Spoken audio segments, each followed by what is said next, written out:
mengurangi rasa hormat saya, izinkan saya berpantun terlebih dahulu ya. Jadi pohon sukun tumbuh di tepi. Cakep dong, Mister. Cakep. Cakep. Buahnya ranum, kuning berseri. Cakep. Kue sukun, manis mengunggah hati. Teman minum teh di pagi hari. Asik. Nah, Kita jadi makanan dari 49 ini adalah modifikasi dari clap tart. Nah, clap tart ini kita ganti bahannya jadi sukun dan talam. Nah, jadi fun fact nih Mister, kalau misalnya di Kramat Jati itu banyak banget yang namanya pohon sukun. Pohon sukun itu masih dibudidayakan di Kramat Jati. Jadi untuk itu kita mengambil sukun ini menjadi bahan. ya bahan dan dimodifikasi untuk masuk clap tart.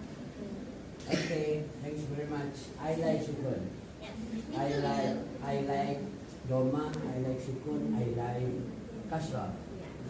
Sedang. Terima kasih. Jadi sukun